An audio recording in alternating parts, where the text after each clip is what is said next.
Welcome to our third WEAD Art Plus Speaker Series event of the year.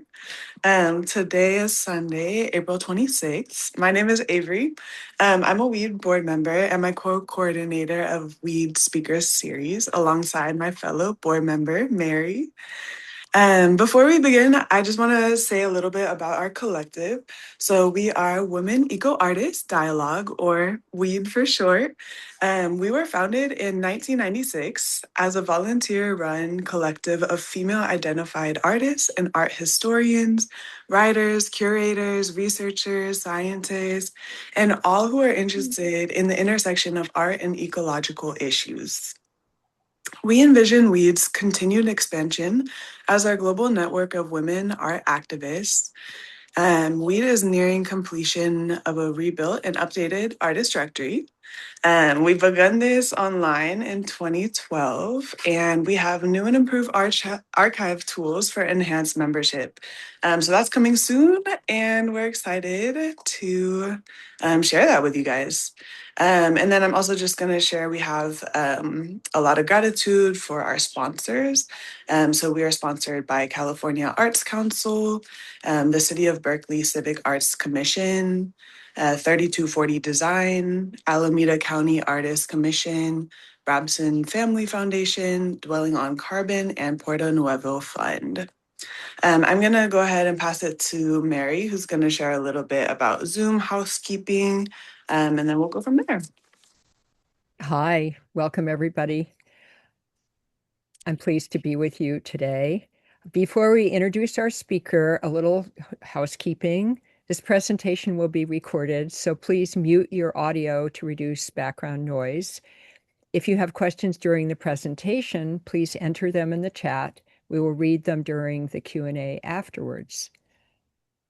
We'll have one recording for the entire event, and we'll later post it to our website on YouTube, which is available through our website.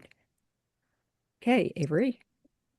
So we're also going to have a land acknowledgement. I'm going to share where our land is, our WEAD board office. And I'd also like if people want to connect to the land by maybe touching the earth wherever they're at or just sitting down for a moment. Sometimes it's nice to really embody that. So WEAD's office sits on the territory of Huichin, the ancestral and unceded land of the Chochenyo-speaking Ohlone people, the successors of the sovereign Verona Band of Alameda County, near one of the largest shell mounds in the Bay Area. This land was and continues to be of great importance to the Moekba Ohlone tribe and other familiar descendants of the Verona Band. We recognize the Muekma Ohlone tribe who are campaigning to become federally recognized. The Association of Ramaytush Ohlone who are researching, revitalizing, and preserving Ramaytush Ohlone history and culture, and the Confederated Villages of Lichjan and the Sogorte Land Trust, who are working to return native land back to Indigenous stewardship. We also want to just encourage you guys to use the chat if you want to share your own land acknowledgement, because I know we're from all over the place on this Zoom call. Thank you. Before Avery gives a formal introduction for Katy, I'd just like to say that I met Katy at the College Art Association in New York City 2 years ago, I think, when she was presenting her press and her published books. And throughout the day, I kept going back to visit and kept meeting new, interesting women, feminist, artists, educators. She appeared to be a gatherer of feminist ideas and culture. And I think that her work is particularly valued right now in this time in history, provoking us to create our own more manifestos and actions. So back to Avery. Yeah, thank you, Mary. So today, Katy Deepwell will be discussing feminist art activisms and artivisms in contemporary art and present some of her publications from KT Press with a focus on ecofeminist debates. In this talk, she will explore key ideas in feminist art activisms around ecofeminisms based on her publications to date. She'll contrast political definitions of activisms with approaches to artivisms, where art practices take priority over protest. This distinction matters in thinking about different feminist strategies in which artists use and how their diverse approaches to art making convey political dissent, speak about issues, or determine their approach to exhibiting. But before we turn over the mic, I'm just going to share a little bit about her background. So, Katy Deepwell is an art critic based in London. Currently, she's a freelance art critic. Um, yeah, she's doing her thing. She has a founder. She is the founder and editor of n.paradoxa, International Feminist Art Journal, and she's also the managing editor of KT Press. Her various roles have included professor, head of research training, reader in contemporary art, theory and criticism, research fellow, teacher of theory art history at many colleges and university. She holds a PhD from Birkbeck College, University of London, and a master's in social history of art from Leeds University and a bachelor's in fine arts from St. Martin's. She is a principal fellow of higher education at Academy and holds an Association of Project Managers qualification. She has held the position of chair of trustees at Women's Art Library. She is was the president of the British section of International Art Critics Association, international board member with UNESCO and GEO, and a member of AICA UK. She has organized many major international conferences, including Feminist Art Criticism Conference, and most recently, a series of conferences for Create Feminism's Research Cluster at Middlesex University. She was also a WASL representative at the International Association of Women Artists at the Women's Museum in both Bonn and Glasgow. She also has a new book out, so you guys should definitely check that out. It is called Reevaluations in Feminism and Contemporary Art, and that's under Vernon Press. So that's going to be a volume that's going to talk about the conferences that she has created. No, it's papers from the conferences. So there are a lot of people who spoke at this last conference I did. We had 36 people who spoke, and 34 of them are in this book. So this is why it's 2 volumes. So can you imagine 34 essays, 2 volumes? It would have been too big a book. So yes, well, thank you so much, guys. Everyone, please join me in welcoming Katy Deepwell. We're so excited to hear from her and see what she's doing right now. Okay, so I'm going to share my screen. Yes. And hopefully you can get it to work, because I was a bit lost. Is this, can you see this, everybody? Yes. Now, if you put it in presentation mode, Yeah. there you go. There we Fabulous. go. Got it. Beautiful. So Everybody can see? so am I ready to start? Mm-hmm. Okay, so this is just the front covers of some of the publications that have come out of KT Press. So on the, I think it's your right, there are the front covers of some of the 40 volumes of n.paradoxa, International Feminist Art Journal, which are published between 1998 and 2017. Each of these volumes has artists from all over the world. I would publish 10 to 12 articles in each volume, and I would try and make sure that each of those 10 to 12 articles came from different countries in the world. That's what my claim to internationalism was in that journal. And each one, as you can see from the list of names, were thematic. So they were kind of oblique explorations of ideas in the title. And then I put the 4 covers of the 4 most recent books that I've published by KT Press since 2022, 23, and 25. And as you can see, I'm very solidly pursuing a line of inquiry in these publications about feminism and contemporary art from different perspectives, involving many different women, collaborations, presentations that people have given, interviews people have given, and I'm trying to put forward a wide range of views. So I'm not saying that feminism is one particular line.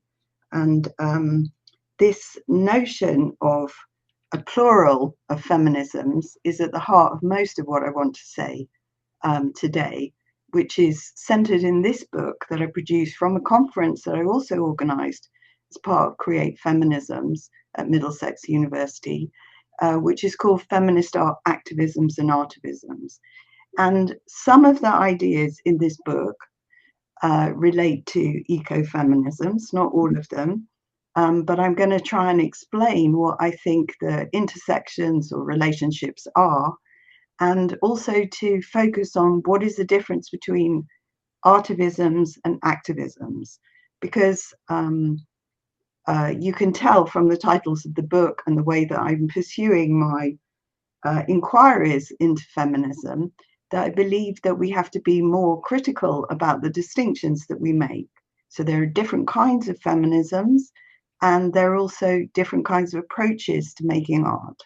And I am trying to find ways to explore these relationships, which means that sometimes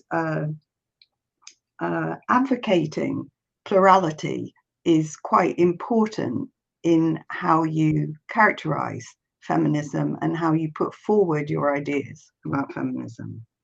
So in this book, the plurality of feminisms is a key feature, and I'm going to go through and I'm going to show you some examples from the book of different chapters and different works that are discussed in the book. And then I'm going to move to discussing some examples which are not in the book at all. So for me, one of the ideas that motivated me was trying to think about the fact that there are different forms of feminist political interventions. So it depends very strongly on how we characterize what we think art can do, and also what our notion of feminist politics is. Now, this is a very complex argument, but generally, feminism is thought of in relationship to contemporary art. We tend to stress shared, collaborative, public art projects, particularly with ecofeminism. So we have in our mind a certain engagement with the public, an engagement with an audience, and a certain tradition that has been established in the last 20, 30 years in feminist art practices that we want to see the continuation of. But we are faced with a situation in which the art world itself has fundamentally changed and commercialized feminism. And the museums have become, in the last 20 years, increasingly interested in feminism as a project. But what they have taken from the history of feminism is quite distinct. And part of what I'm trying to inquire into is how is feminism characterized today? How are we thinking about feminism today? And what are we leaving out of this picture? How can I find ways to reintroduce different things that have been left out? So this is the kind of project that I'm involved in as an art critic, when I try and think about, well, what is it that I'm going to write about? What is it, the subject that I'm going to develop? What questions and lines of inquiry am I going to pursue? So just to give you two examples, or a couple of examples. So if you look on the Tate, and the other thing I have to say is, because I'm speaking to a mainly Californian audience, I know there's someone here from Florida, but it's mainly an American audience that I'm speaking to. I also have to say that my position is very much centered in the UK and very much centered in what I can see from the UK internationally. And I've just come back from 6 months in Germany. And, you know, every time I go to Germany or France or America, I'm very conscious of the fact that what I see there is quite different from what I can understand or pick up in my native environment in the UK. And this kind of worldview that you assume that you have because of your positionality or where you happen to live and work at any one time is one of the things that I'm very interested in pursuing. So if you take it, I'm going to present what I think, but I obviously I'm not, I'm hoping that it will resonate with you. So I'm taking these two examples just very quickly online. I always thought activist art was about the new genre, public art definition of activist art, which departs from a traditional definition of public art sculpture in parks and plazas, as Suzanne Lacey outlines, and thinks about this question of audience and the compelling issues of our time. That's what I thought maybe a definition of ecofeminism could be allied with new genre public art, but also a definition of activism. Lucy Lippard's very famous show Issues, for example, was a good example of how a definition of activist art was developed from 1980 onwards. It's very interesting that the Tate, which has many, many flaws in how it describes art practice, and I'm not holding this up as some great model, I'm actually showing you this to show you a critical model of it. This was their definition at the top of the page. Activist art is a term used to describe art that is grounded in acts of doing and addresses political or social issues. It's very interesting that the image on their page, which was further up the screen, is actually Tanya Bruguera's intervention in the Tate, where she got police on horseback to ride amongst the crowd of people. That was the performance. And then at the bottom of the page, which is the screenshot that I'm showing, they explicitly align activist art with performance art, feminist art, and socially engaged practice.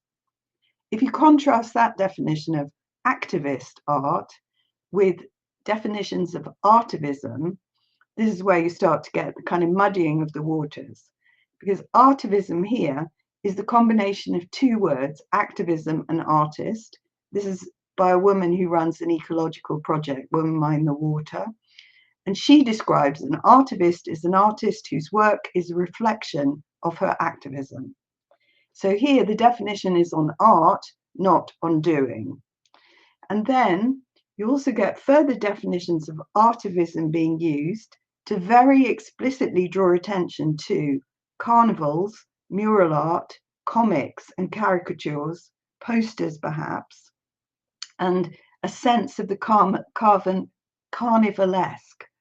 And so here, this definition, which is from a European project, which was funded very recently, this definition is artivism aims at exploring new artistic forms of political expression under difficult, precarious and or oppressive conditions.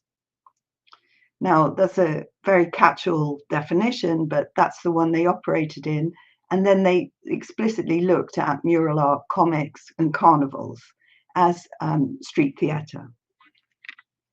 Now, I was thinking about how can we reconcile these two completely opposite notions of artivism and activism.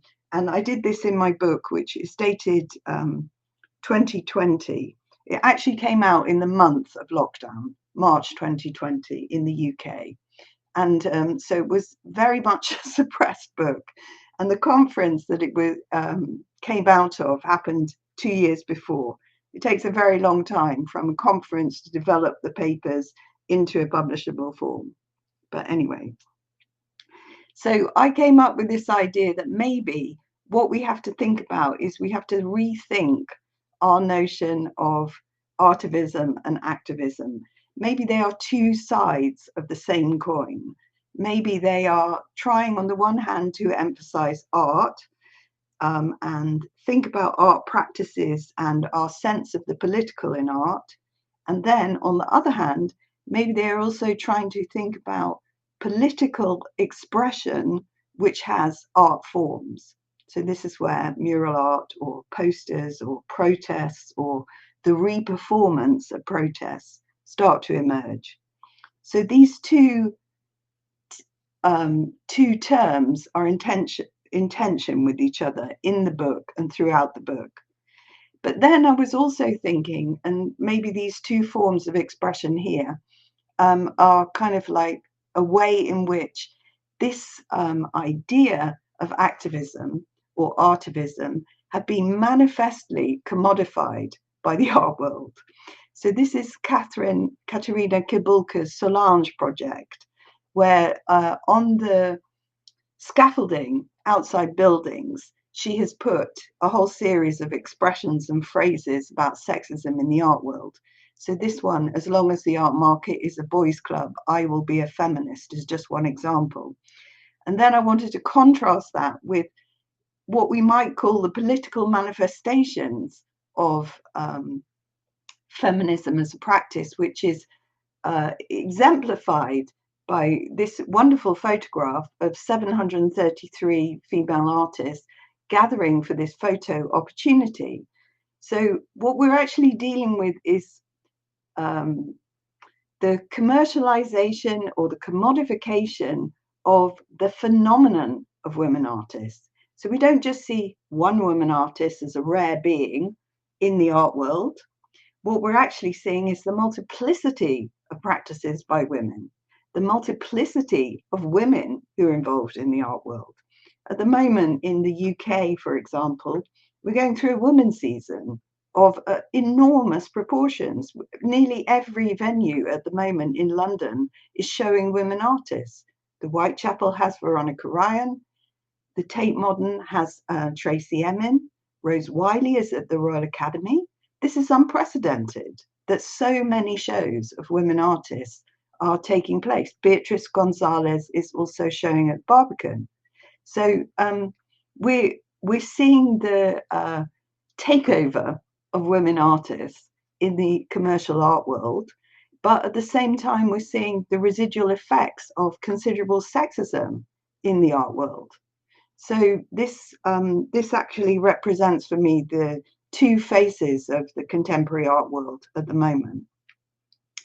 I wanted to contrast this with one of the artists who's discussed in the book, which is Marissa Karneski, who came up with this very mad street performance based on an examination of the ecological basis of menstruation and the attitude towards the cycle of life and what menstruation means in terms of the cycle of life.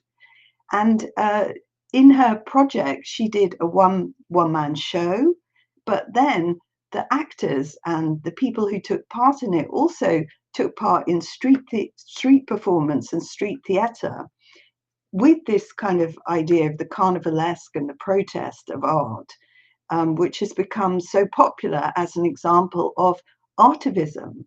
And here on the left, I put two examples. This one is from COP30, which is performance about the death of fossil fuels. This is total pure carnival. I mean, these are wonderful carnival projects with conch shells and, coffins and, great celebration and death masks. But they're totally using all the language of the carnival to protest about climate change. And then also with the ways in which, for example, a kind of signifier of The Handmaid's Tale has also been used to protest the right to parenthood and the changes to the Abortion Act in America. And these are increasingly images that we are seeing in protests. So I just thought that there's an interesting relationship between an art project, which emerges in the world of theatre, then takes to the streets, and street protests, which have this carnivalesque visuality. And this tension between the two, is art generating these, or is art being used in these performances? of political protest. So this tension between the two, are these artivisms or are they art activisms? And I was kind of playing with this ambiguity in what I put forward. Now, all of this is very much set against the idea that we should have some sharp distinction between art and the political. And in the book, I used an example from one of the essays by political philosopher Chantal Mouffe, who talks about the ways in which politics has its own aesthetics, but also aesthetics itself is thoroughly political. So she talks about the way in which the two are interrelated. And I think that the examples of the book, as I go on, you will see how these are interrelated in numerous ways. So we are not just talking about one type of art practice or one type of feminism. We can see a multiplicity of feminisms and a multiplicity of art practices which are trying to push perhaps the boundaries of the aesthetic and push the boundaries of what we conceive to be the political. So this was also, and I also wanted to do this book very much because I was reading a lot of books about art in public spaces, social art, in which there was no feminism talked about at all.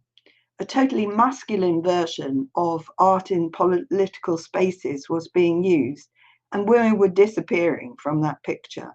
And this is why this book was quite important to do.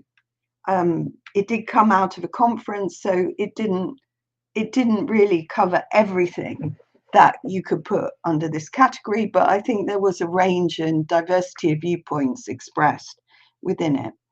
So this map that I have offered here is a way of trying to understand where we have come from and what we have done. So I think if I look at a lot of the work, particularly the founding members of WEAD, for example, they were very involved in the land art movement.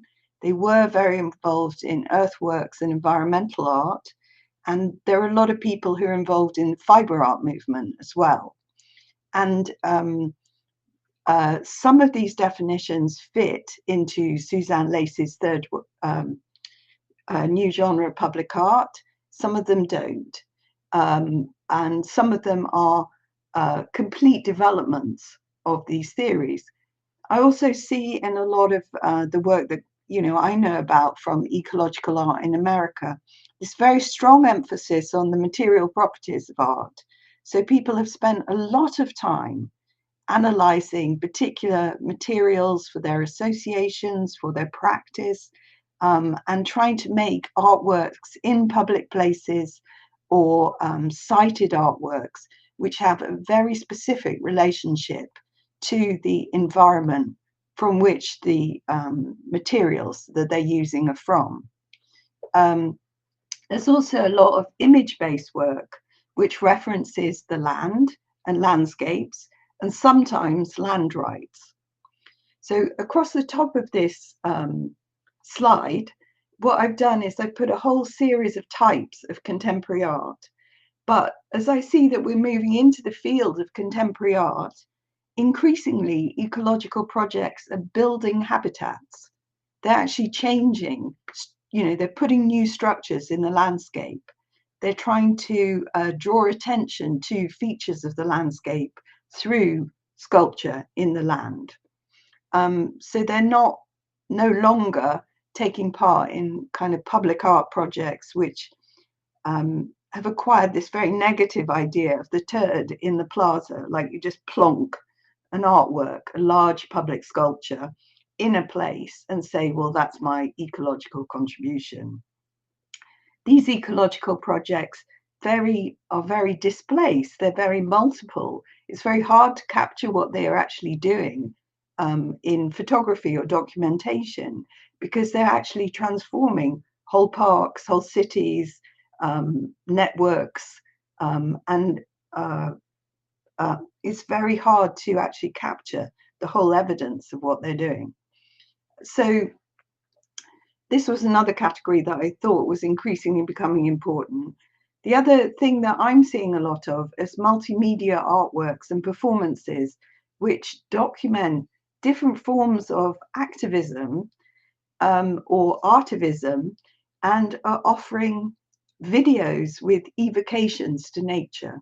They're trying to speak about the mythical qualities of nature, the gods and goddesses who occupy the natural world. They're using a kind of language of evocation to celebrate and revive or remind people of our associations to the earth, to the land, to the sea, to the wind, to the cold, to the environment, to old legends, quite a lot of the time. So this is another dimension that I can see emerging in ecological contemporary art. And then the third dimension is very much going back to this third genre, public art, which is issue-based work, which is collective, activist, participatory, and has a relationship to this tension between politics and aesthetics, because it is linked to and has a relationship to different forms of activism in terms of murals, memorials, posters, different forms of performance actions, and different kinds of street theatre. So that's my attempt to characterize what I think is going on in contemporary art as a kind of movement of different kinds of art. But then one of the things when we start talking about ecofeminism, we really have to address ourselves to the bodies of theory that ecofeminism is informed by. And the 4 boxes at the bottom are about trying to think about, well, what's the relationship of the types of discourse to these projects? And if you were, I'm very much in favor of kind of mind mapping, if you were to draw different lines, you would come up with different connections between environmental issues as devastation of the Anthropocene and different attempts at earthworks, different attempts to make minimalist material-based art, different attempts to make issue-based work. And you would see that there were multiple connections to how we think about environmental issues and which environmental issues we're actually tackling. But you can also see that all of these projects have a relationship to celebrations of the concept of Earth as a giver of life, to the mythic qualities of Earth, woman, and nature, and also to ancient indigenous native myths and belief systems. And that includes pagan belief systems in the Western world. It's not just indigenous systems which have, old myths. And then you also see a kind of tension between the feminist critique of enlightenment, particularly in post-structuralist thought, and the feminist critique of Eurocentric binaries between man and woman, reason and irrationality, culture and nature, the man-made and natural, public and private. These are very important distinctions in how we think about what is going on in art.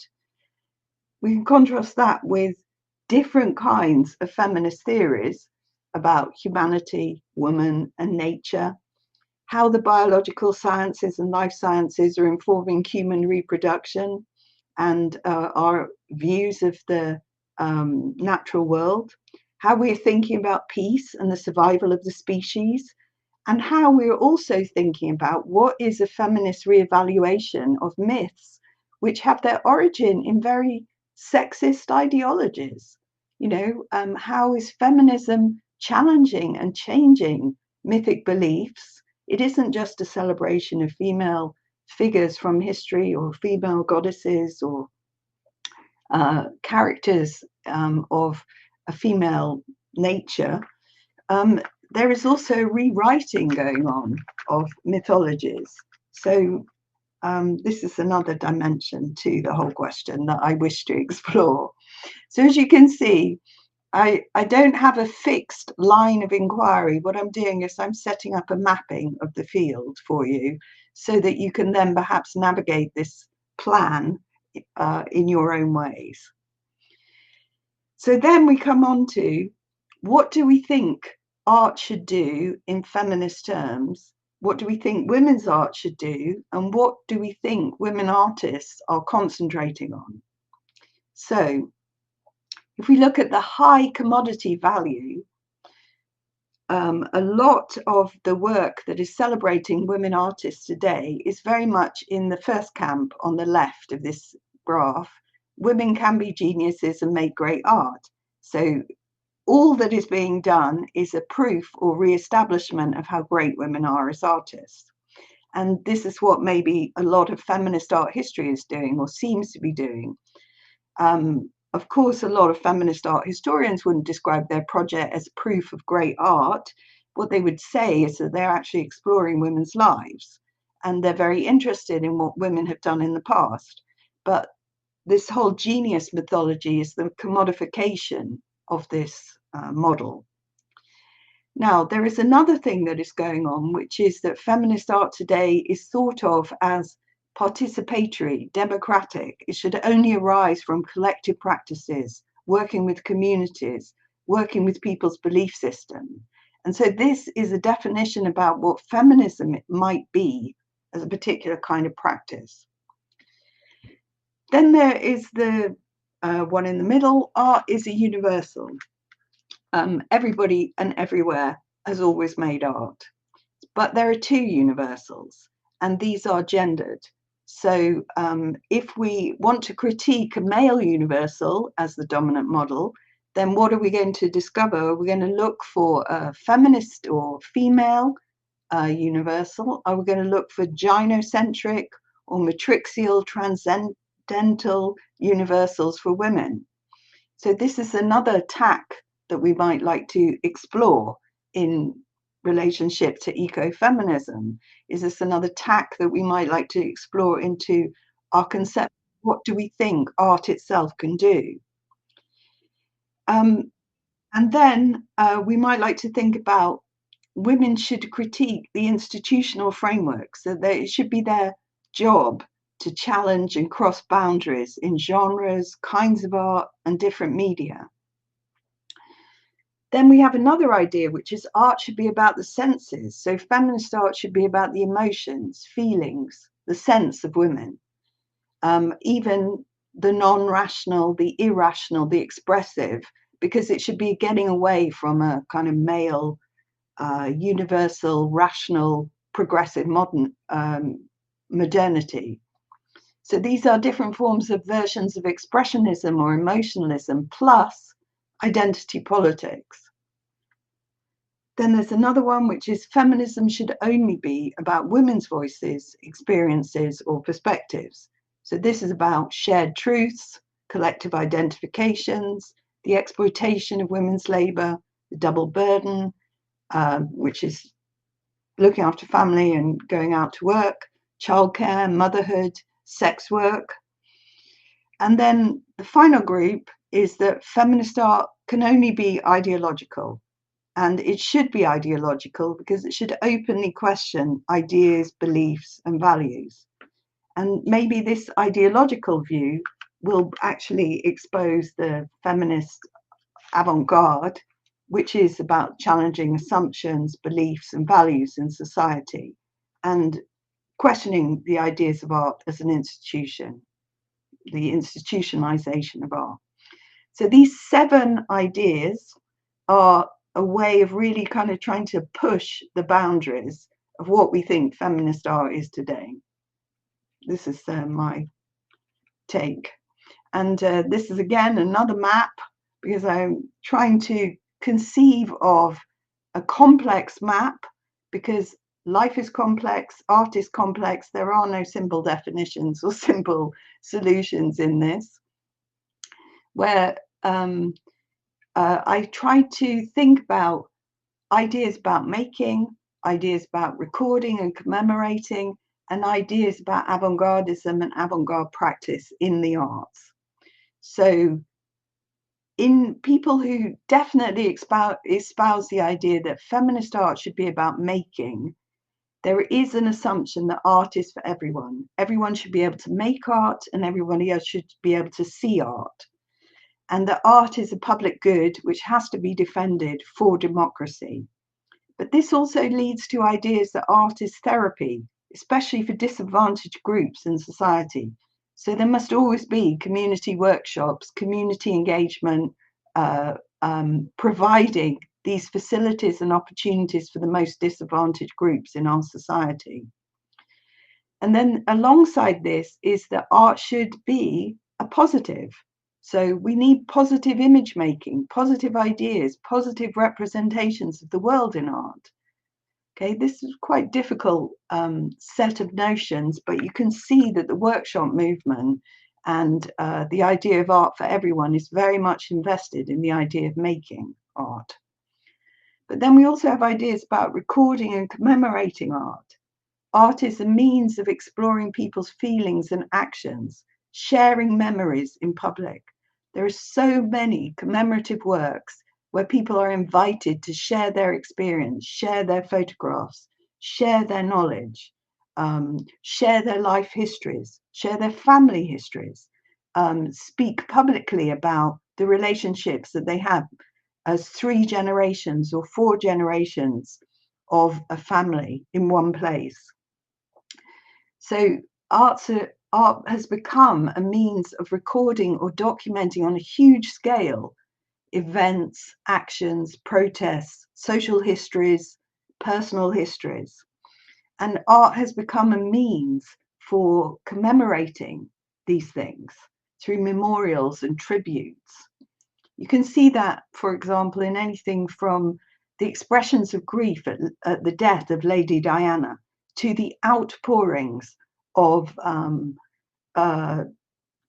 grief, for example, surrounding 9/11 and the site of 9/11. I mean, this huge walls of photos and documentation of all the people who lost their lives in 9/11, for example.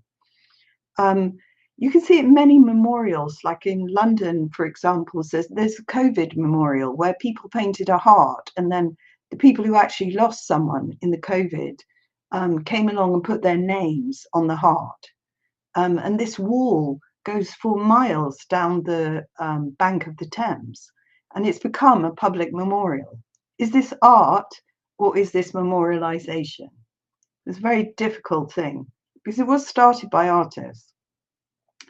And then you've got ideas about avant-gardism, art as an avant-garde practice of avant-gardism is associated with this thing called radical denegation. This is a denegation of art on the one hand, like previous art forms, we're not, anti-figuration, for example, or a denegation of common sense. And what I mean by that is common understanding. So people choose as an avant-garde project some obscure part of history to throw back on our imagination and understanding of the present. We also have avant-gardism, which is openly critique of society's norms, a deconstruction or reconstruction of the norms of representation in society. Okay, so all of these ideas are absolutely current in contemporary art. They inform the dominant sense of what we think contemporary art should be. So this is going back to examples which I thought would provide a framework for what I was looking at, but they're not discussed in the book other than in my introduction. Martha Rosler's project about homelessness, for example, If You Lived Here, which was shown in Worcester Street in 1989, which is a collection of documents and city plans and statements about homelessness from many different sources put together in an exhibition. And I thought of this as a way of, is this artivism or activism?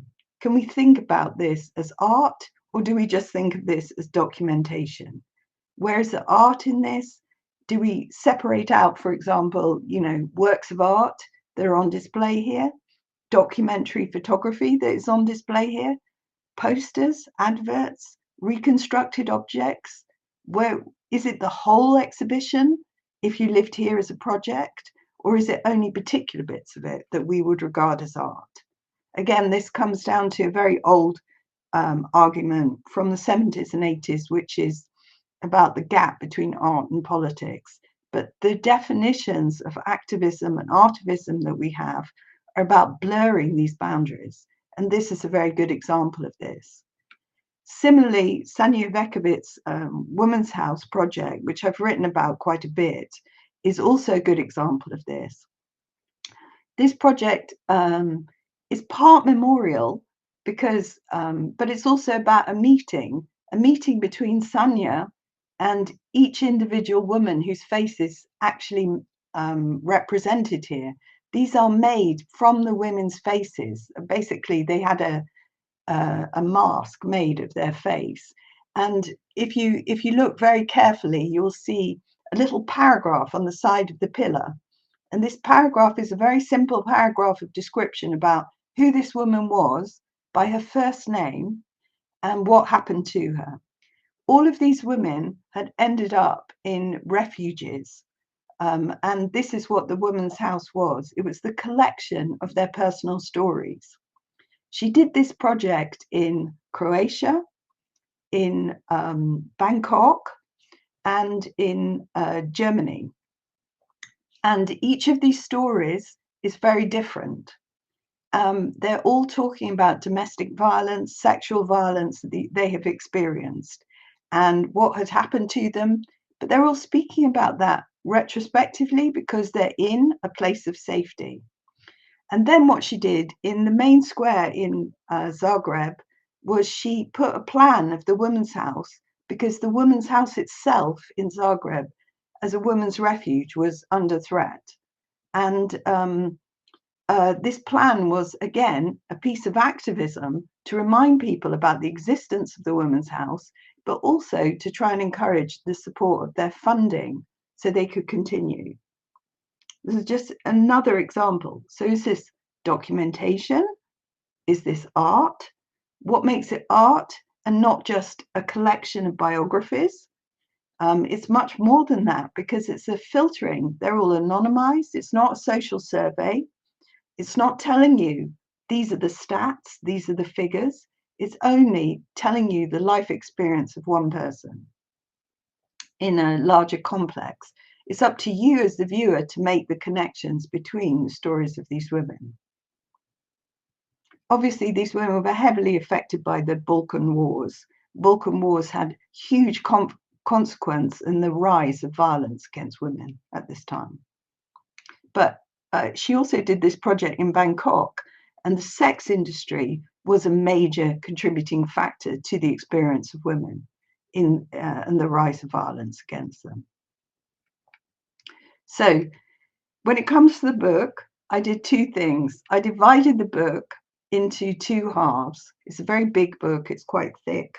It has one section which is called Artivisms as Art Activisms. And then the second section is called Art Activisms and Artivisms. So what I'm doing is, although I've made this division into two halves, I have tried to show how they approach each other from different points of view, like a meshing.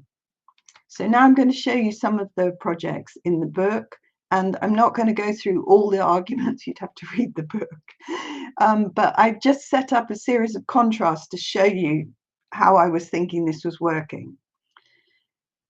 On the left is a project by Laura Malacart, who did the Little Book of Answers. In the UK, there is a citizenship test. If you want to become a citizen of the UK and you're from any country, what you have to do is you have to pass the citizenship test, which means you need to know things about UK culture and UK politics. So what Laura did as an Italian who wanted to settle in the UK is she found the right answers to the questions and she put them in an A to Z book.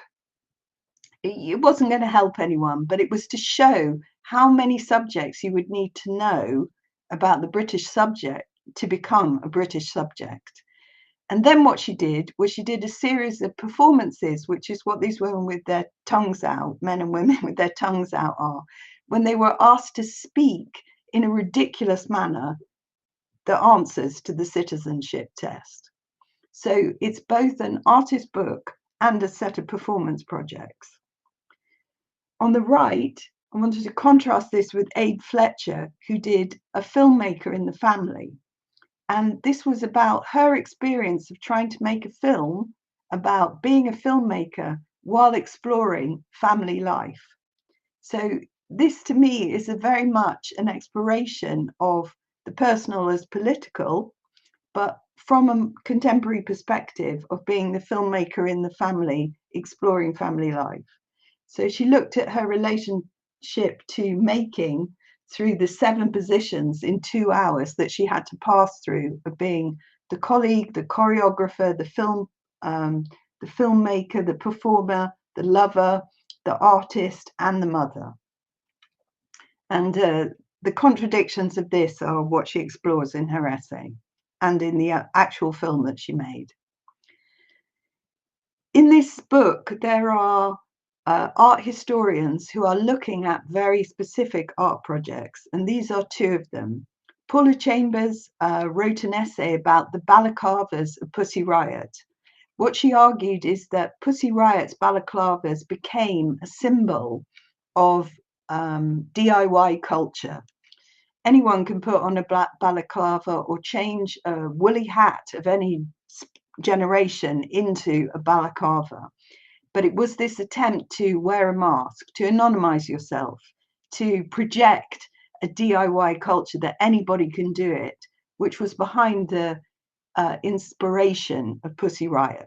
And she goes into the politics of Pussy Riot in Russia and what happened to them in their 45-second performance in the Moscow Cathedral. And then Amy Charlesworth wrote this essay about a project that she was involved in, which was an activist project to make an animation for undocumented women doing basic jobs in the UK. And this is her kind of, the animation was to try and, I don't know, gain sympathy or gain an understanding of their plight. So it is individual women's stories, but it's also about the facts and figures of the Domestic Workers Association, which she helped to found. So it's a very interesting story of how the animation got to be made and a relationship between an art historian and an activist group. We also have a lot of projects which I would describe as artivism in this. Christine Vasilio did a whole series of performance which was about being a teacher and having to care for and construct a home environment for her students.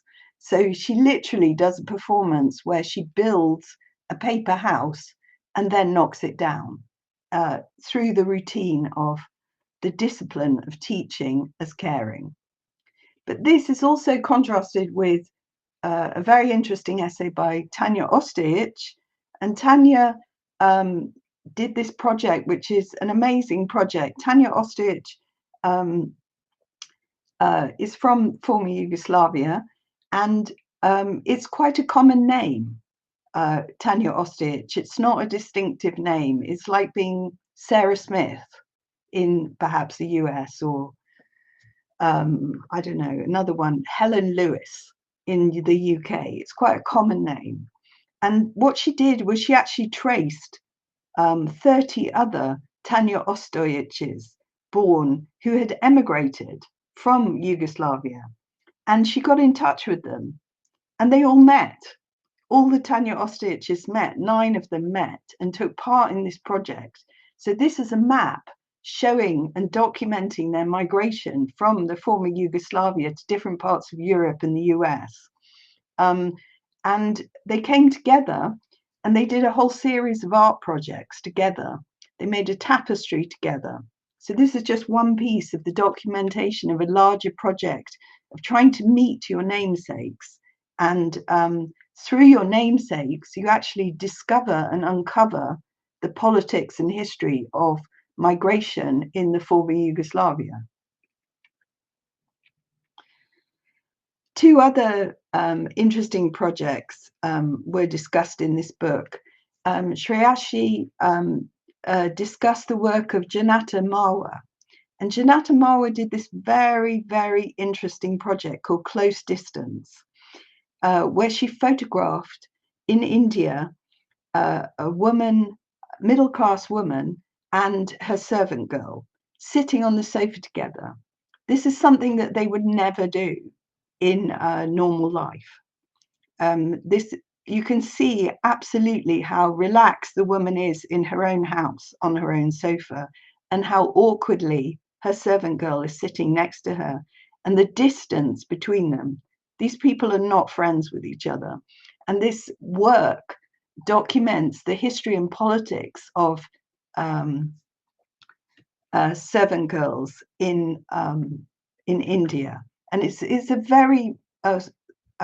very interesting project of relationships between the two women. And this is discussed by Shreyashi in her text for this book. A filmmaker, Pune Pasava, made this brilliant film about women activists outside Iran who are working on women's politics inside Iran. So they are activists who've been forced to leave, but they maintain their relationship. And she herself, this is the image in the center here on the side with the camera, she herself realized that she had become part of this documentary film by making this film about activisms, women activists. And she's really stressing how they live and how they work in this film. She was one of my PhD students, so I have a very close relationship to this project, and I know what it took to make this project work. Lorraine Leeson, who I saw is on the call. So this is two examples of early feminist activisms, which are discussed in this book. Lorraine discussed her project at the East London Health Project, which was a very early feminist project that she made called Women Beware of Man-Made Medicine in the 80s. And these were produced in conjunction with trade unions, health workers, and women's health campaigners. And I thought it would be interesting to contrast this with another, again, British project, which was discussed in this book, Sister Seven Collective, of women artists who formed Brides Against the Bomb, which was discussed in Alexandra Kokoli's essay. We don't shy away from difficult issues in this book. This is another piece of women's activism where Mari Trala did a performance in which she covered what she regarded as highly sexist paintings that were produced by a male artist in her native Lithuania. And she covered them with these statements saying, no, but cannot be used as an excuse for sexism. So each of these statements is a kind of like critique of sexism in the pictures themselves. And she performed this by taking her clothes off and hanging them naked to give an example of the ways in which these works she regarded as purely misogynist imagery. Rosie Martin and Kay Goodridge have been working for a long time together, producing this Outrageous Ages series, where they're looking at the ways in which the naked older body is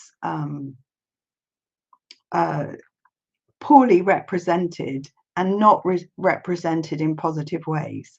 And so they're looking at the negative attitudes that are projected literally onto women's bodies. And they did a whole series of performances dressing up in younger clothes, and it's a very interesting photographic work. Elka Krasny discusses three projects which I'm sure you're very well aware of. Judy Chicago's The Dinner Party, Suzanne Lace's The International Dinner Party, and Patricia Carsonute's Guess Who's Coming to Dinner Too, which is a Women of Colour project trying to rewrite the dinner party. One of the main criticisms of the dinner party was that there weren't enough women of colour represented across the 3,000 years of history represented in it.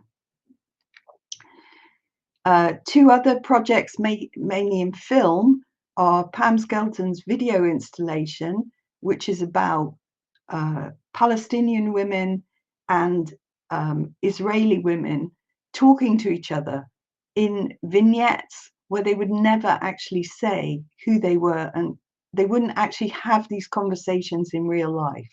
So it was about the distance between Palestinian and Israeli views, and their views of place and their views of where they came from and where they are situated today. It's a very interesting juxtaposition of viewpoints. Michelle Williams-Gamica did a very different project where she kind of rewrote history. She rewrote a history of the disappearance of Asian women in film by trying to recast them into the films, changing the characters and putting women of color back into the House of Women. Anyway, I can't go into all the details of this because it will take me too long. And then finally, we looked at very different kinds of approaches. So Emma Curd's Quad Collective, they're a workshop which tried to organize alternative languages to looking at art and thinking about what art could do, and trying to come up with a different solution. So this is just a snapshot of the post-it notes that they were using in the discussion platforms that they had. And I wanted to contrast that with Christine Ayen's intervention, which was about women of colour, where we're at, which was an exhibition that she curated. And she wrote this brilliant essay, which was about her experiences as a Black curator, trying to develop her own voice as a curator and also bring to the fore different aspects of women of culture, women of colour. And this is, we're going quite close to the final project, so I hope you can bear with me with this, because I'm trying to give a whole view of the breadth of things that we attempted to explore in this book. This is Roxanne Permar's Human Remains, and this is a huge installation that she did by taking old clothes, dipping them in plaster and creating these enormous installations. This is at the Pitt Rivers Museum, where she put these plaster sculptures into vitrines in the museum to try and convey what would happen if a nuclear bomb went off, and this human remains of our clothes were all that was left of us. And she's trying to give the idea of the shock of the day after the nuclear bomb to people as a means of protest. Zdena Kolekova, who was discussed in Martina Pachmanova's chapter, is from the Czech Republic. She's actually, I think she's from Slovakia rather than the Czech. Yeah, she's from Slovakia rather than the Czech Republic. But what she did was, there are certain areas of the former Czechoslovakia which are heavily polluted with heavy metals from heavy industry.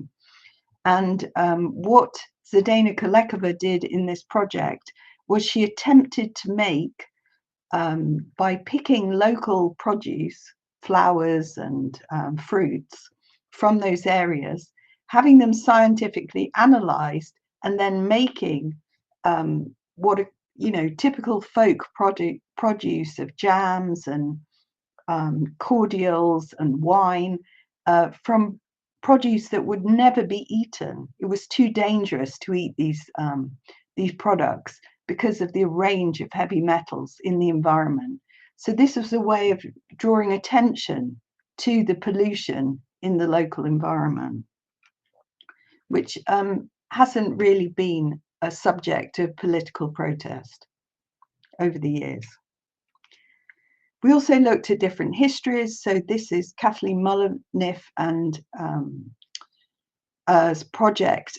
She made a tapestry about a textile workshop where they made textiles and investigated the textile industry in the north of England.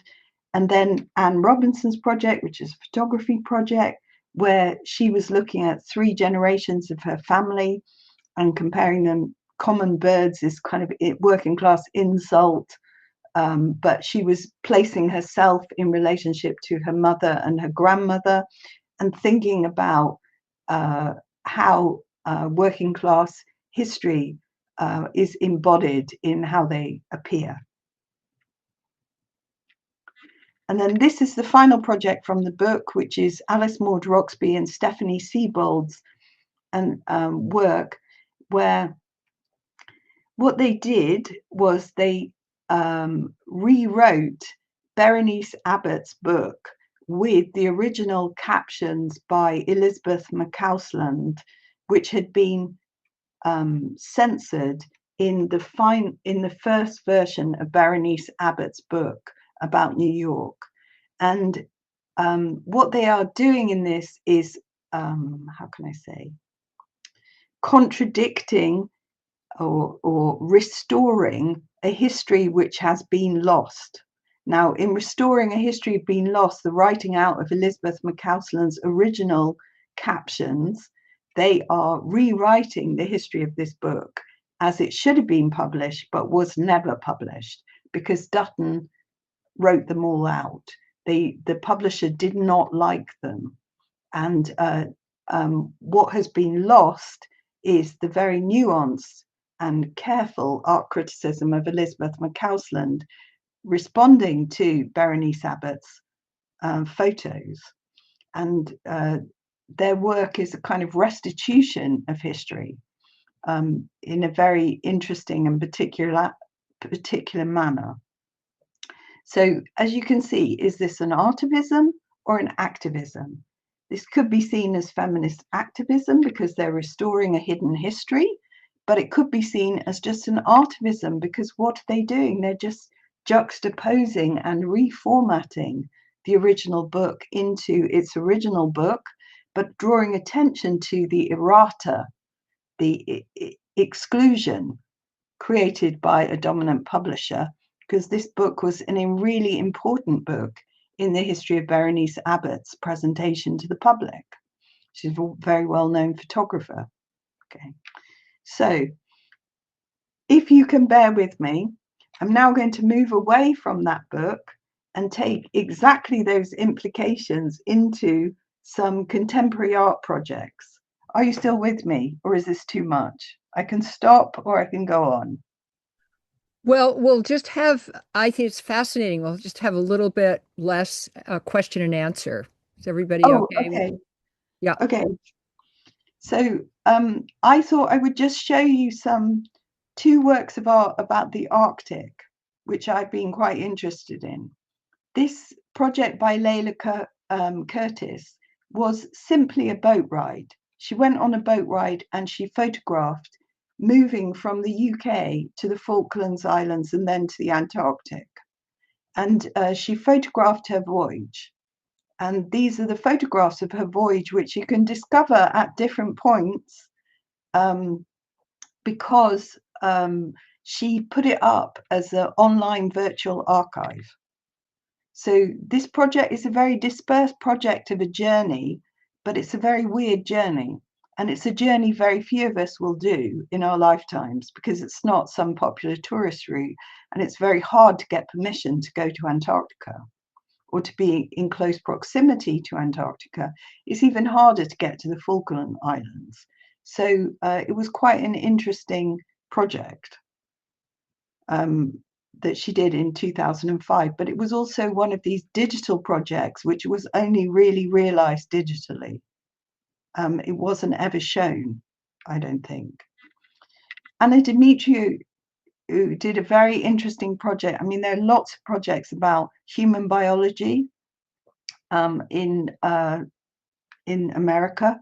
I'm using this as a British example, as a counterexample, but this was a very interesting project which also took an Arctic core, and then an artist attempted through local amateur science to analyze the contribution of the Arctic core, and she had it transported by air from Finland to Budapest and then to Thessaloniki. So it could, and you can see the journey that it went. The lake ice came from Rovaniemi via Helsinki to Warsaw, and then it went to Katowice. And at each stage, it was analysed. And so this is about the ways in which we have this fascination for what the Arctic core might tell us about the history of our culture. But it was also an artist project to basically do amateur science and to understand the Arctic as an ecosystem. This is another UK artist who, Ingrid Pollard, who made this work a long time ago, but it's been recently shown a lot. And I really like this project because this is about being a Black woman of Afro-Caribbean heritage in Britain and thinking about what it means to inhabit or go as a tourist through the English landscape. What is this pastoral interlude about? Much of the English landscape is marked by private property and no trespass. It is marked by exclusions. Race is one exclusion from them, but it's also about her knowledge, her interaction with this history. What does she make of this history? Does she feel unease and dread? How can she mark this history? Because it's so dominant in the English tradition. It's a romanticism about our landscape, even though we know today that it is a very depleted landscape. It has been scarred by agriculture, by mining, by extraction, by private property, by barbed wire. And even though there is an alternative culture in Britain, which is very much for free rambling, free exploration of the landscape, breaking all these trespass rights, restoring rights to be able to ramble. So it's an interesting project, photographic project. This is another photographic project by Sophie Risselber, which examines the landscape of Kuwait after it was bombed by the Americans and the scars on the landscape by the bombing of the Americans in Kuwait as the result of the occupation by Iraq and then the pushing back of Saddam Hussein by the Americans. So all these photographs are of landscapes which have been bombed. And she's, the fait is accomplished in French. It has been made. This is another project which also examines the scars of industrial mining in Australia by the artist Simran Gill. And she did all these large, beautiful landscape taken from a helicopter of the holes that have been generated by mining in the landscape in Australia. This is a project by a Nigerian artist, Ndidi Diki, which is called Trace, Transactional Aesthetics, where she looked at the relationship between Indonesia and Nigeria as a trade of spices, a trade of food, and she created this interactive installation to examine the things that we borrow from each other's culture between Nigeria and Indonesia. This is to get away from the idea that it's simply a one-way trade or one-way connection between different cultures in the world. It's also an exploration of global trading in market terms. She lives in Nigeria. It was shown in Nigeria, but this was also shown in Jakarta. So again, an exchange between cultures. And then I would just finish with this. I think this is the last slide. This is a very interesting project from Honolulu, which there are many examples in your directory about this, which is urban guerrilla gardening. And this is an example from Honolulu from between 2003 and 2005, where these two artists deliberately planted different kinds of local papaya. And then they had a cookbook and a public eating project where they would cook all this food and share it and give away food in Honolulu. So, but I also wanted to show some projects which are about materials, because food is one material. This is a very interesting project that was shown in Venice Biennale. Sigrid Landau did this project where she put all these various household objects into the Dead Sea, and they slowly coagulated with salt, and then she exhibited them. And this is the final work. I think this is the final work. Anna Galicchio, this is a project made from fresh flowers, Anna Galicchio's work, which you can only stage these for a few weeks because they are deliberately staged to fall apart and destroy and be decayed. So these are tapestries of flowers which will fall apart and decay. So these are two attitudes to materials. You take something that exists and you pickle it or pickle it in salt, and then you are watching decay over a period of time. So I'm trying to show you like a really mind-blowing groups of images which are exploring different kinds of approaches. This goes back to my attempt to map out at the beginning different kinds of approaches to thinking about art, thinking about activism, thinking about the material properties, thinking about ways in which attitudes to ecology and ecofeminism are changing. So I'll stop there. All right.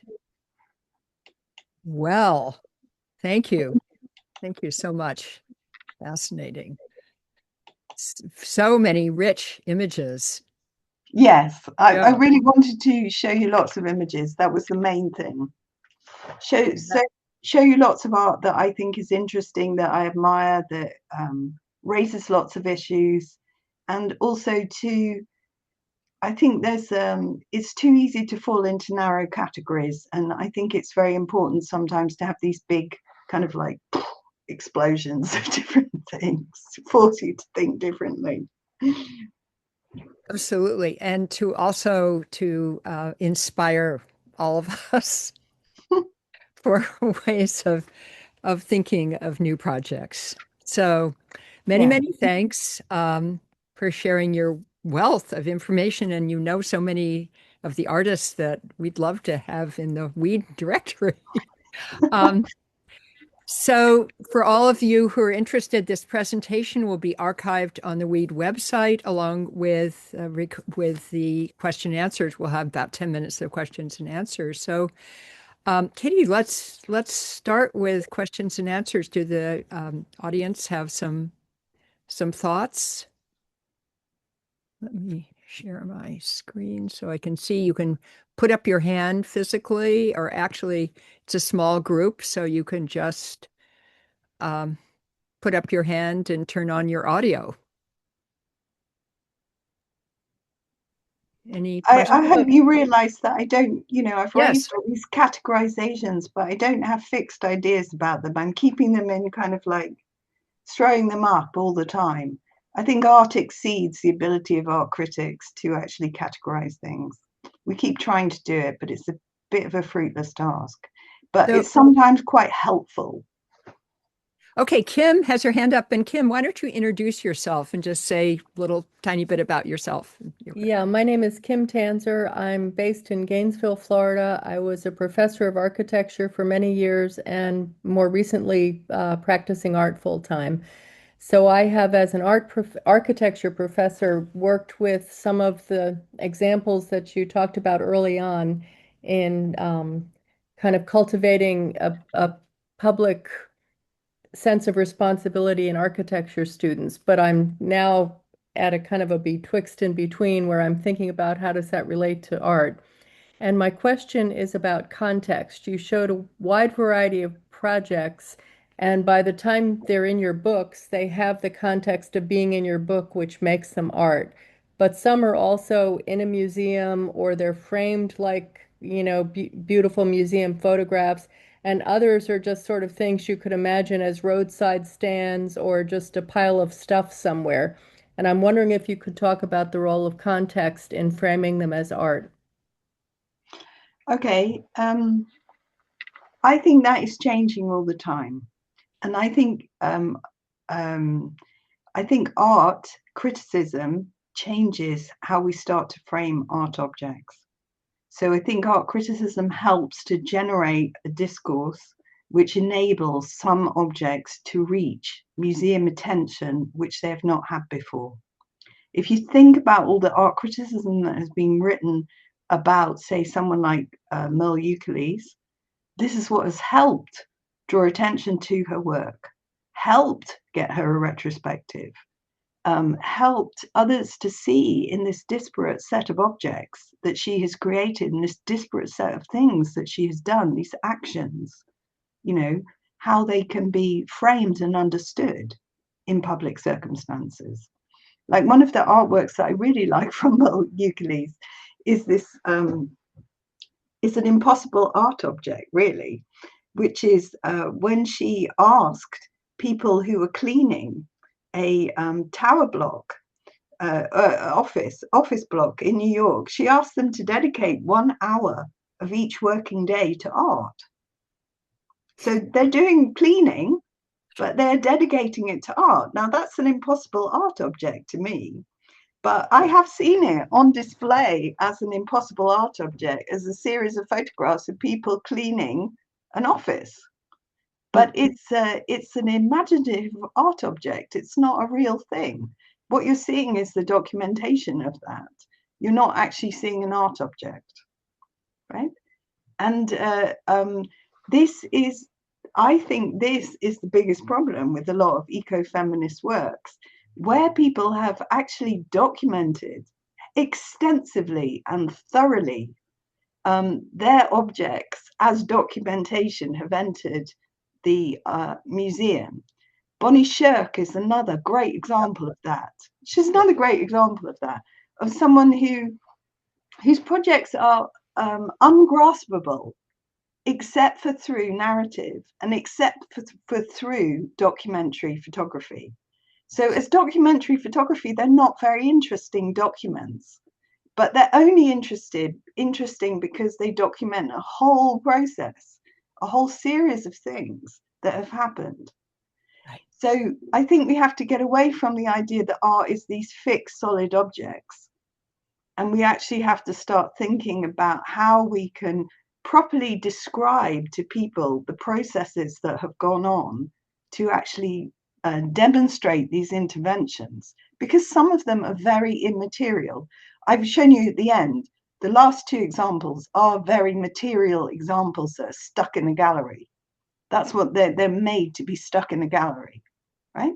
But somehow they might not be the most effective examples of environmental art, but they're very definitely in the ethos of environmental art, but some of the other objects that we might describe more effectively as ecofeminists really are immaterial things. Like how is a meal cooked by papayas, papaya curry cooked by guerrilla gardening, in a public art space that is consumed and ended. How is that art? But it is art because it's named as art by the artist who made it. Mm-hmm.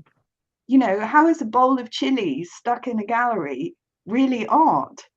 It's only a bowl of chilies stuck in a gallery because the artist has put it there and put it into a relationship with all the other spices that she's collected, which have Indonesian origins, which are sold in Nigeria. Mm-hmm. Mm-hmm.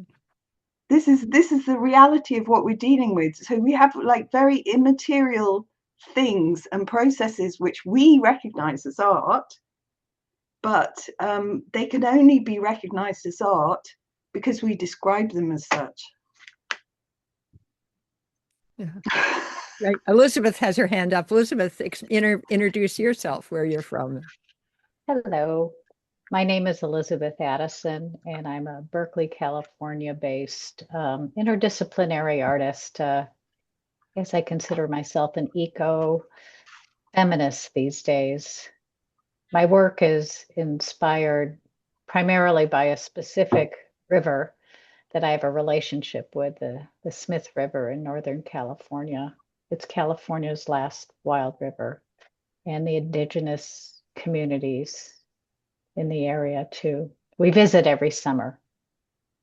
And so over the last 5 or 6 years, my muse has been this river, and it has taken me down the path of freshwater equity and seeing and holding these bodies of waters and other natural features as living beings and giving them personhood, which has happened, you know, in various places, New Zealand, I think Britain too, and especially inspired by Robert McFarlane's book, Is a River Alive? I don't know how many of you have read that.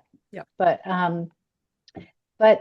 you know, my concern about artivism is, you know, not just the spectacle and raising awareness and creating meaningful dialogue that can spur action, but is it, you know, how much, you know, can we do to give, you know, our attendees, our audience, our viewers actionable items?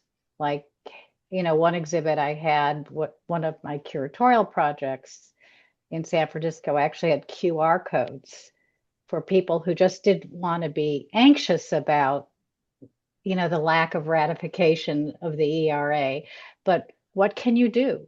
You know, I want people to feel empowered and feel that they can walk away from what they've witnessed, not sad or, well, I mean, you do feel a sense of loss and grief with everything that's happening right now in the world. It's a very difficult time, but how can we feel empowered, and is it okay to have actionable items? And some venues won't let you have that because of their nonprofit status. But I always find it's like a really fine line, and I'm having personal difficulty with, you know, how meaningful is what I'm doing? Is it really worth it? You know? Well, what do you mean by actionable items? You mean things for sale? Oh, You yeah, know what? actually, I need to interrupt just one moment. okay. We actually committed to having an hour-and-a-half presentation, and we're going over. So I think we're going to continue with the end of this question. But for those of you who have to go within that time, we thank you very much. But let's continue, and we'll have to stop the recording after this question, and then we can continue. No, Okay. that's a good question. I meant, you know, having a QR code to organizations you can join or actions that you could take for any particular thing, like contributing to the Smith River Alliance or working with the local indigenous communities to become full stewards of their local and, you know, historical lands. But You know, how again, you can. you've got it's very related to Kim's question. It's like, you know, what is the purpose of what you're doing? You know, sometimes I really feel that much as I don't respond to some of these works, which are about evocations and the river and, you know, beautiful metaphors, or, you know, women standing on the edge of the ocean invoking the goddess, you know, I've seen a lot of those recently. There are a lot of them around. I actually feel that they are conveying this kind of emotional expressive need that our culture has of slow time, of connection to a kind of quasi-spirituality that people want. They want to believe in those things. but I actually don't believe in any of those things, and I see these things and I have deep skepticism about them, but I feel that they're working somehow. They're working to convey a spirit of the world that people want to offer hope. That's what they think, offer hope. I mean, I've seen a lot of other work which is political, critical, analytic. I saw this fabulous show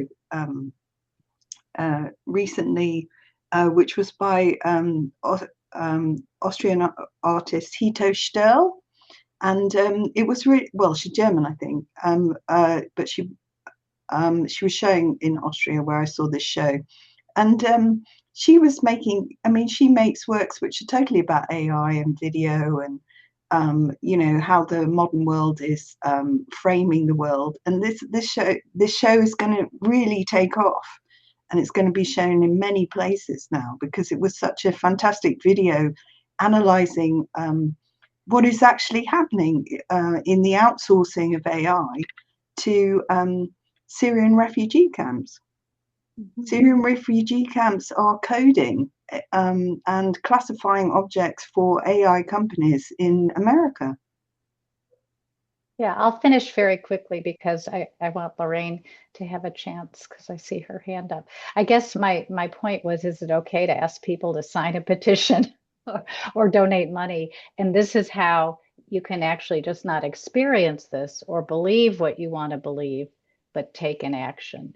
Like, yeah, but wouldn't it be worth, I don't know what your work is, so okay. I don't know what it looks like, but wouldn't it be worth working with those, with these groups? Yes. I've seen plenty of work working with different groups to make an exhibition where all the voices of these different competing interests are actually shown. This is why I believe in plurality. So when you actually expose them and they are the subject of what you're actually exploring, then you're opening the door to the museum or gallery looking at their work. Yeah, that's good. That's good. That's where I'm going. All right, great. Okay, Lorraine. Oh, thank you. In fact, it wasn't a question so much as a response to Elizabeth's question. Okay, you can see my name, Lorraine Leeson. I'm what probably now called a socially engaged artist, and I'm also a Professor Emeritus of Middlesex University, where I used to work with Katy. So it's very nice to see Katy here, and thank you very much for that presentation to Katy. That was fantastic. My answer to Elizabeth is a little bit like what you were just saying, Katy, because I think there's a problem for me about the notion of starting with art and then wondering what to do with it. For me, I would start with what I want to make a difference to, and I would work with the people who are trying to make that difference because they'll probably know an awful lot more about it than I will.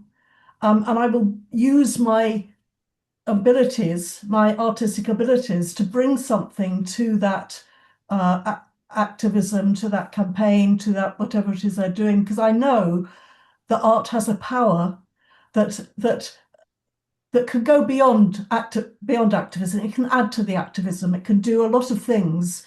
I always say it's very good at communicating, consolidating ideas and celebrating them. And by bringing those aspects to an issue, I feel that art can then achieve a lot. But the trouble is, if it starts the other way around, you are then stuck with, well, I've made this art and it's great, but now who am I going to tell it to? Who am I going to show it to?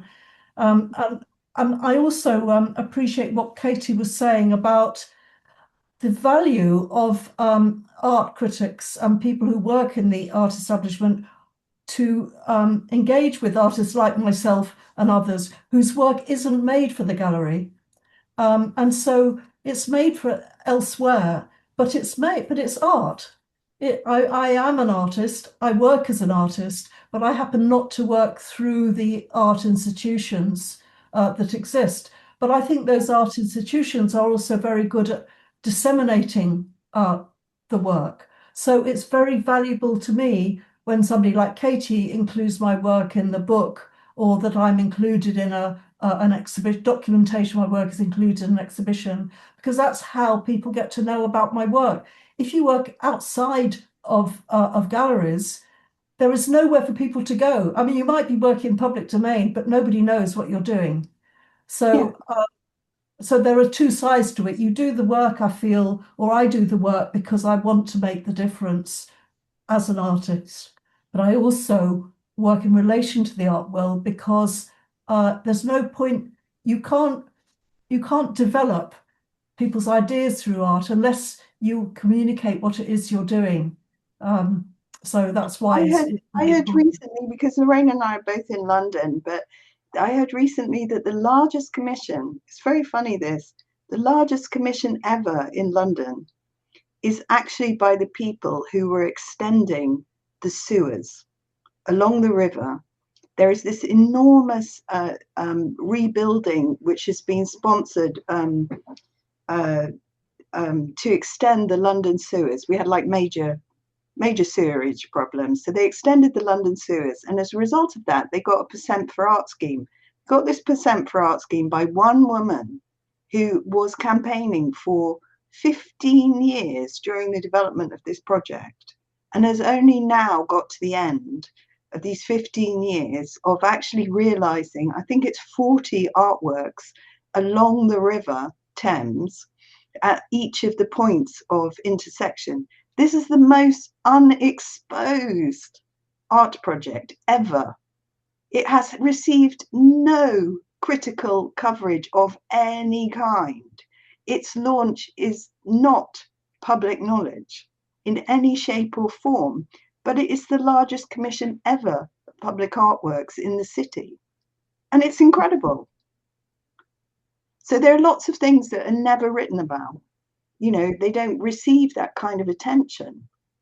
Please post any links to that project. It sounds fascinating. I'd love to learn more. Yeah, but you know, it's not a feminist project, but one woman was behind it. It's equal numbers of men and women artists in it. She made sure that there were a large number of women artists in it. There's a group in London now called CoLab, who are very interested in the question of public art sculpture, but it's very much this kind of plonking of public objects in public spaces. CoLab have this space. They're attached to King's College. You can look them up, CoLab.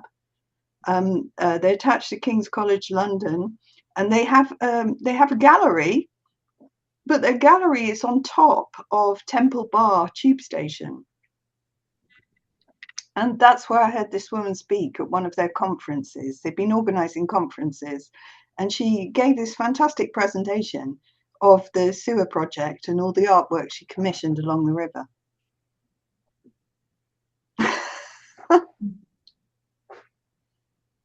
So well, put that link in the chat, would you, Katy? If you know it, or the name if you've got it.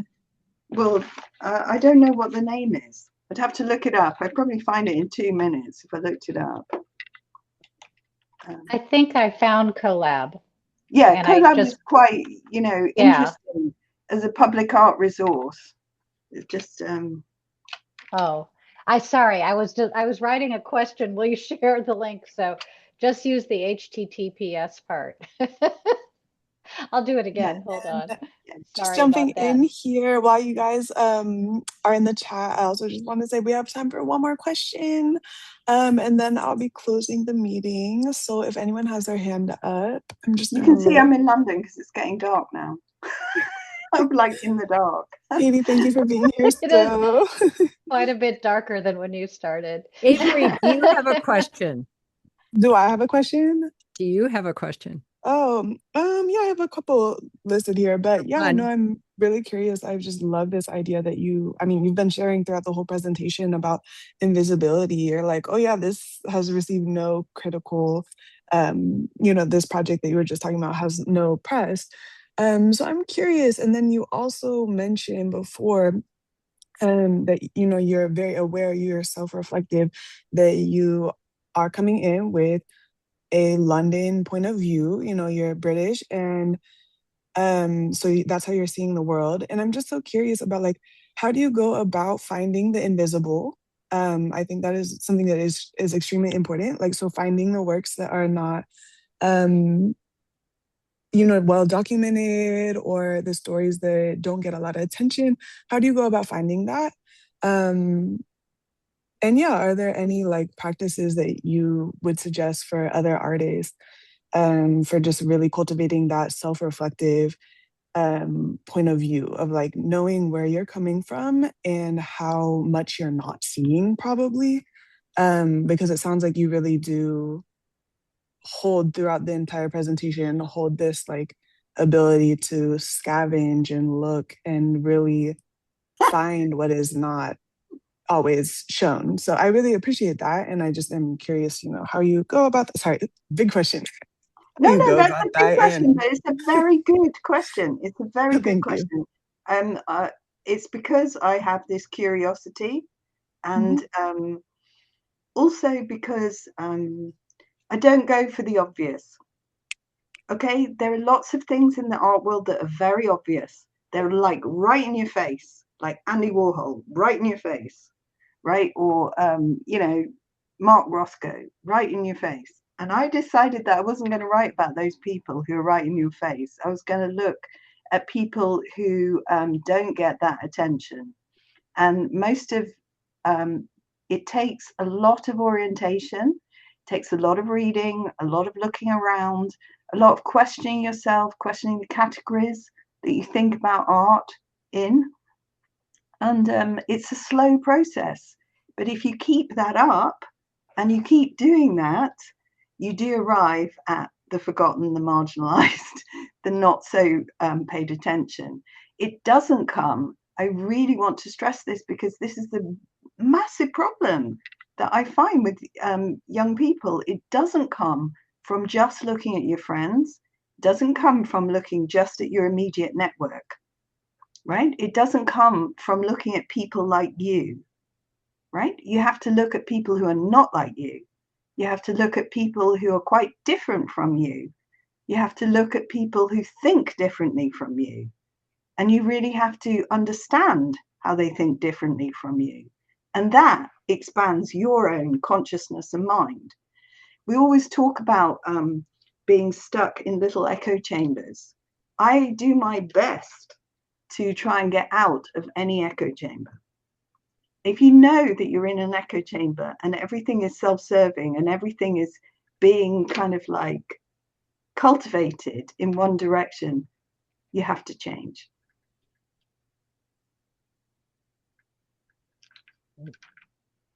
I love that answer. Thank you so much. Thank you. And thank you guys all for coming to, I know that Mary put in the chat that our website, weadartist.org. So yeah, if you like this conversation, please come to more. You can sign up for our newsletter, and then we'll post more conversations that we're going to be having on Zoom about art and activism, and like being a woman artist. So yeah, thank you. Also, just thank you so much, Katy, for answering that question. And just in general, I personally really, really loved this presentation today. And I feel that I'm left with a sense of curiosity and just excitement. So I really, really appreciate you for sharing. Okay, and thank you very much, Mary, for inviting me. I really appreciate the offer, and thank you, Mary, for hosting, Avery for hosting, and thank you all for coming and listening to me rabbit on for an hour and a half. Well, we're such a pleasure. All right. Okay. It's a lot